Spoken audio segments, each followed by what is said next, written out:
Come on, y'all. Come on, y'all. Come on, y'all. Slant. Yeah, but isn't this the unplugged version? I don't know. I think it's the unplugged version. All right, Paulie, let's go. Hey, everybody. Paulie here, back on the slant. And we have a nice special treat. We're going to break down the first part of season one. I believe it's season one. I think this is it, of Superman and Lois. The first 8 episodes in what is supposed to be 16 episodes. But I can't do it alone. I'm a big fan of Superman to begin with. And I'm, pleasantly surprised and a fan of this new season. But I cannot do it alone. So we brought in the best. We brought in Script Doctor to help us get through this and figure out what is special and what is interesting and what to look forward to in Superman and Lois. What's up, brother? Hello. Oh, thank you so much for inviting me on the slant tonight to talk about this subject. It's this is going to be a lot of fun. I don't know if I'm the best, but I'll definitely try to live up to that. Yeah. Well, we move on to episode 4, Haywire. Lois keeps probing into Morgan's involvement with Smallville. Meanwhile, Sam tells Clark to choose between being a superhero and being a father. It's kind of simple, but so there's a lot going on in this episode. With the thing with Morgan Edge, he gets in closer with Lana and Kyle. Kyle sees him as a savior. Lana at first is very apprehensive. There's a dinner that they have, checking out, asking about her skills and qualifications. It's kind of like a little insecure, kind of a little indecent proposal setup thing going here. Like, this is where they're doing the love triangle part. So Lana is completely, we can tell right off the bat, she's not interested in Morgan Edge in any way, shape, or form. Mm-hmm. But Morgan Edge is totally interested in her. And her husband, Kyle, I think, his name's Kyle, right? Yeah. Mm-hmm. Kyle is like a big simp for Morgan Edge. He loves the fact that he's bringing money into Smallville. He's one of the biggest proponents for what Morgan Edge wants to do to help people, and he wants to kind of like get into that industry somehow eventually. And Morgan Edge just sees, oh, there's Lana Lang, this gorgeous woman, mother, pillar of the community, works for him already, so he might as well take advantage of that. And he's doing it, and you can tell he's doing it in a very calculated way, where not only is he showing interest in the wife on a professional level, but he's not quite tipping his hand on the personal side of things, at least to her and to her husband. But to us as the audience, we can kind of see where he wants to go. And he's definitely going to, we can tell from his actions in this episode that he is going to create an artificial divide between Lana and her husband in some capacity, where he's going to make one of them not trust the other so that he could kind of swoop in and take what's left, so to speak. And this is it's very common trope used in television with evil corporate characters, just want to, take the company and then sell it off in bits like Richard Gere does in Pretty Woman instead of building something. And meanwhile, Lois wants to run an article, run the story, but Morgan stops it, prevents it on a technicality as far as her what do you call it? I think from her, with her contract over at Daily Planet. Right. Yeah. I think there's like some sort of conflict of interest, so she can't follow up on a story she started with them, because I guess they maybe financially contributed to the research of that story. So right. I think she gives it to the editor to run. Breach a contract because she used to work for the Daily Planet, which Edge bought up. Lois confronts Edge, but it backfires. And there is a city council vote that empowers Edge in Smallville. Yeah, so it's a city council vote, if I recall correctly, it's like an ordinance to allow the mine to reopen, and Right. the people have to approve of it on the public forum in order for it to happen. And Lois wants to publish this article. I believe it's about other towns that Morgan Edge went into to help revitalize, but they end up getting bankrupt and being crippled. And she wants to make sure that people know of these other towns before they pass this vote so that they can be fully informed. And I think Morgan Edge only responds saying, like, yeah, I think his excuse was he thought there was valuable resources worth exploiting and mining to help generate, wealth in those towns, but there wasn't, so he had to move on, and that's just the way things are. And he doesn't even acknowledge that could be a possibility for Smallville, even though Lois tries to. And it's a pretty fair like a pretty fair plot point, but it is kind of not as engaging or as exciting as Jordan learning with his other powers and Superman fighting either these other Kryptonians or Captain Luthor. So it's really, it's kind of like your D plot, like the one for you to like take a break from all the adrenaline pumping excitement, so to speak. But it's well crafted setup for what is probably going to be like your season finale, or at least your season finale cliffhanger of something. And and this is also the one where Clark becomes the assistant Cap coach, so he can keep an eye on Jordan, right?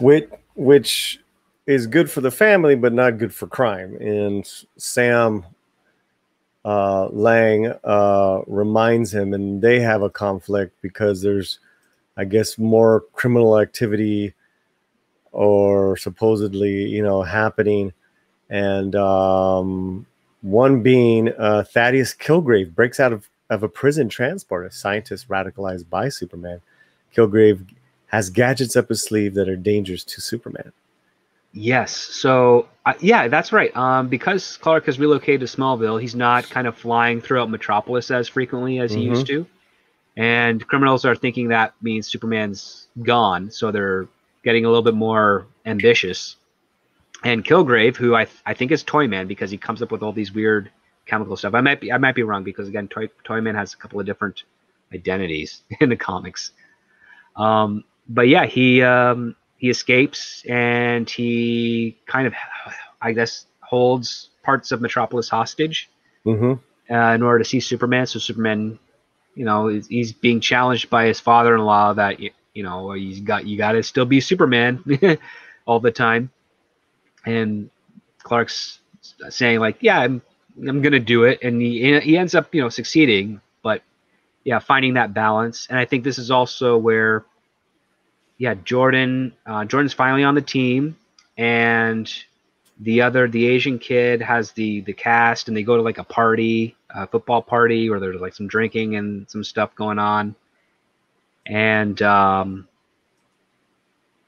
while Superman is stopping Kilgrave, I think that's when Ken starts freaking out and just is able to like run and can't control his powers, and is, I think, beat up Jordan. So he literally Superman has to cut the battle short with a super thunderclap, and the Kilgrave is down, and then he goes to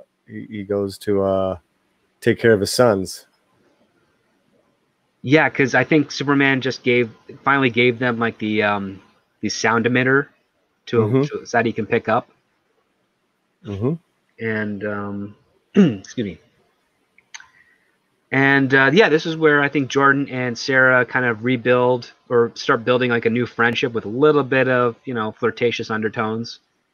And Jonathan is starting to get a little bit more like he's walking or coming up to the edge of resentment, because he's not like the star player on the team anymore, and the friends he does have are probably not the best influence, because again, one of the travesties of a small town, especially one that's kind of suffering, is there's not a whole lot to do, so you end up getting into trouble in weird ways. And we're seeing that kind of happening with Jonathan. where he's kind of losing a little bit of himself to try and make new friends through the football team. And so in reading the notes here, there's a scene where the grandpa Sam tells the boys not to call him their dad all the time because he's busy, and that almost so they take it upon them to try to solve that problem with Tag, with the Asian kid, and it was almost a little too late. And Clark asked why they waited so long, and that's where they said, well, it's because Grandpa and Clark is pissed. Yeah. No, Tag. Yes, that's his name. Thank you. Yeah, I had to pull out some other notes. It's not something you think reflexively for a name of anybody, like a human being. It's like Tag. Yeah, you're it. That's right. Just, but no, that was a cool thing because I mean I understood Sam's perspective is like your dad's Superman's, which means that the world might come first before you guys, and to Clark that's not the case. But I mean it also feels like it's kind of true because again back on that pilot, Dad wasn't always around as often, kind of a dork and stuff. So it just feels kind of weird that we have this kind of about face, and it gets me thinking that as they're developing the series and writing episodes after that pilot, they realized, yeah, we made a couple of missteps, and now we got to kind of right the ship as quickly as possible. And we got to do these like setups to sort of get Clark where he should have been at the start, and that's where Clark tells his boys, listen, it doesn't matter what's going on in the world. If something's happening with you guys, you are my family. You're more important. You, Jordan, your mother, don't worry about what I might be doing. If something bad's happening here, I will come. And yeah, I mean, I liked that thing. It was a good, quick speech, and then what he says to Sam afterwards. I don't remember all the words, but I mean, he pretty much makes a very calculated threat, so to speak. It's like, don't put ideas in my kid's head that'll make them question what they should do in an emergency, so to speak. Then there's this scene here where Lois and Lana decide to go for a drink together, and they talk about each other's men. Hey, it's a modern day, or what are you gonna do, right? Well, hey, listen, you and I both know whenever we meet our significant other's friends and they give you that weird smile, like I know more things about you than you want us not to know. Nice. Like nice. That's funny. It's like they think we don't see it, but we do. Right. That's funny. It's like she told me all the embarrassing stuff you've done and the things that make her angry. But yeah, this is like a nice little bonding moment between the two of them. They're talking about their lives in town. I think Lana here reveals that she didn't want to have to put on that face of being like the perfect family anymore.